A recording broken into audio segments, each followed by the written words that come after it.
السلام علیکم بچوں، تو آج جو ہمارا ٹاپک آف ڈسکشن ہے وہ ہے ایکیوٹ کڈنی۔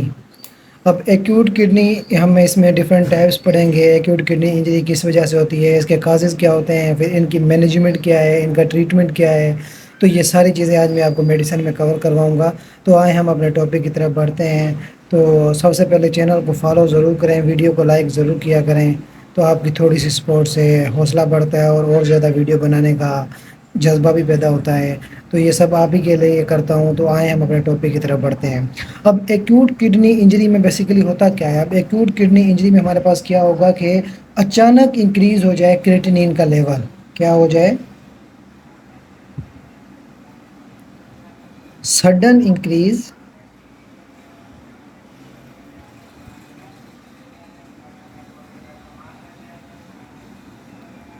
انکریز ہو جائے کریٹینین لیول کا۔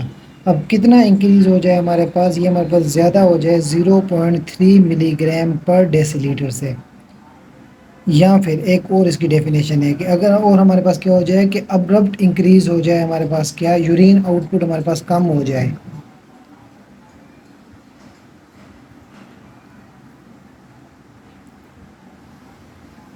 یورین آؤٹ پٹ ہمارے پاس ڈیکریز ہو جائے کتنی؟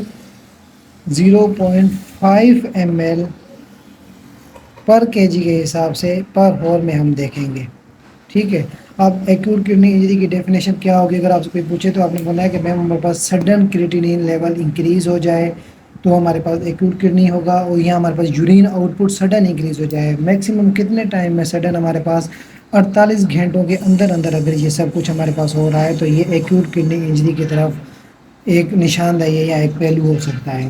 اب پھر آگے ہمارے پاس ایکیوٹ کڈنی انجری کے ہمارے پاس ٹائپس آ جاتی ہیں۔ اب ٹائپس میں ہمارے پاس کیا ٹائپس ہوتی ہے؟ پہلی ہمارے پاس ٹائپ ہوتی ہے پری رینل فیلئر، مطلب جو رینل سے کڈنی سے پہلے والا حصہ ہوتا ہے اس میں۔ جو سیکنڈ ٹائپ ہے وہ ہمارے پاس انٹرنزک رینل فیلئر آ جاتی ہے، یعنی اب بات ہو رہی ہے کڈنی کے اندر۔ اب کڈنی میں کئی مسئلہ ہے، انٹرنزک رینل فیلئر۔ دین نمبر 3 پہ ہمارے پاس آ رہی ہے پوسٹ رینل فیلئر، یعنی اب یہ بہت ہی ڈینجرس کنڈیشن ہے۔ ایک ایک کر کے آگے ہم ان سب کی ڈیٹیل پڑھیں گے تو آپ لوگوں کو سمجھ آ جائے گی۔ اب ہمارے پاس ایکیوٹ کڈنی انجری کے لیے ورک اپ کیا ہو سکتا ہے؟ ظاہر سی بات ہے، جب پیشنٹ آئے گا تو ہم اس سے کیا لیں گے؟ ہم اس کی ہسٹری لیں گے، اس کے بعد اس کا ایگزامینیشن کریں گے، دین کچھ ہم ٹیسٹ کروائیں گے۔ اب ٹیسٹ میں ہم کیا کروائیں گے؟ یورین انالیسس کروائیں گے،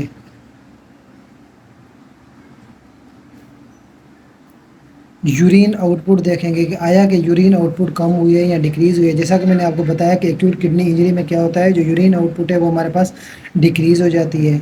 دین ہم کیا کروائیں گے کہ الیکٹرولائٹس اور اوسمولیلٹی کا لیول دیکھیں گے۔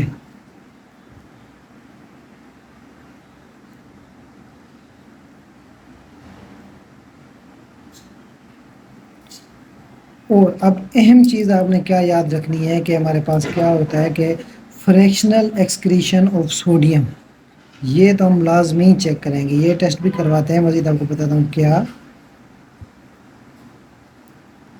فریکشنل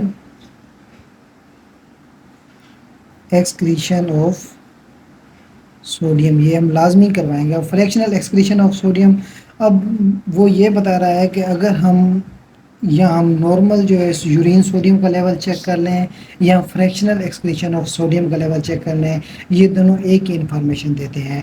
اگر جو فریکشنل ایکسکریشن آف سوڈیم کا جو ہمارے پاس، اب میں اس کو نیمونک میں لکھ رہا ہوں FeNA، فریکشنل ایکسکریشن سوڈیم کا لیول کتنا ہونا چاہیے؟ اگر اس کا ہمارے پاس جو لیول ہے لیس دین 1% ہے تو یہ اس چیز کی کنفرمیشن ہے کہ ہمارے پاس ایکیوٹ کڈنی انجری ہو چکی ہے۔ اسی طرح اگر ہمارے پاس سوڈیم میں یورین کا ہم ٹیسٹ کروائیں اور سوڈیم میں جو یورین کا لیول ہے یورین میں جو سوڈیم کا لیول ہے وہ اگر ہمارے پاس لیس دین 20% ہو تو اس کا مطلب ایکیوٹ کڈنی انجری ہے۔ تو آپ نے یہ بات یاد رکھنی ہے کہ ان دونوں میں سے آپ کوئی ایک ٹیسٹ بھی کروا لیں، لیکن جو پریفر کیا جاتا ہے وہ یورین میں ہی سوڈیم کا لیول چیک کیا جاتا ہے۔ اگر یورین میں سوڈیم 20% سے کم ہے تو اس کا مطلب یہ ہمارے پاس ایکیوٹ کڈنی انجری کے چانسز زیادہ ہیں۔ اور اگر آپ نے فریکشنل ایکسکریشن اور سوڈیم کا ٹیسٹ کروا لیا ہے، یہ بھی 1% سے کم ہے، تو اس کا مطلب یہ بھی ہمارے پاس اس چیز کی نشاندہی ہے ایکیوٹ کڈنی انجری کی۔ دین ہم آگے بڑھتے ہیں۔ اب اس سب کے بعد ہمارا نیکسٹ اسٹیپ کیا ہوگا، ہم الٹرا ساؤنڈز بھی کرواتے ہیں۔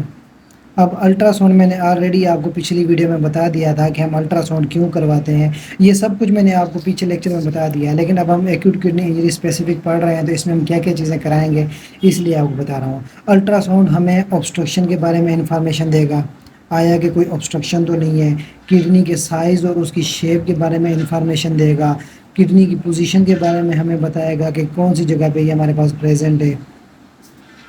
اس کے علاوہ رول آؤٹ کرے گا کوئی کارسینوما وغیرہ، کوئی میس وغیرہ تو پریزنٹ نہیں ہے، تو اس لیے ہم الٹرا ساؤنڈ کرتے ہیں۔ اور یہ آپ نے یاد رکھنا ہے کہ جو فرسٹ اینڈ کوئک میتھڈ ہے ہمارے پاس، ہم اس میں کرتے ہیں، یہ ہمارے پاس کون سا میتھڈ ہے، فرسٹ کوئک میتھڈ ہے، جو ہم کڈنی کے پیشنٹ میں سب سے پہلے اسی کو پریفر کرتے ہیں، تاکہ ہمیں پتہ چل جائے کڈنی میں کوئی obstruction تو نہیں ہے، کڈنی کا سائز کیا ہے، اس کی شیپ کیا ہے، اس کی پوزیشن کیا ہے، اس میں کوئی میس وغیرہ نہیں ہے، الٹرا ساؤنڈ کو پریفر کرتے ہیں۔ ادر ورک اپ بھی ہیں۔ اب رینل بایوپسی میں نے آلریڈی آپ کو لاسٹ لیکچر میں بتا دیا تھا، رینل بایوپسی ہم کیوں کرواتے ہیں۔ رینل بایوپسی میں ہمارے پاس یہ اگر کوئی کینسر وغیرہ ہے یا کوئی انفلیمیشن ہے تو اس کا ایکسٹینٹ دیکھنے کے لیے کہ وہ کتنی پھیل چکی ہے اور کس حد تک وہ کنٹرول ہو سکتی ہے، اس وغیرہ کے لیے ہم رینل بایوپسی کرتے ہیں۔ دین اب آگے ہم بڑھیں گے اس کی ٹائپس کی طرف، جو ہم نے 3 ٹائپس پڑھی تھی وہ ہم نیکسٹ لیکچر میں ڈسکشن کرتے ہیں۔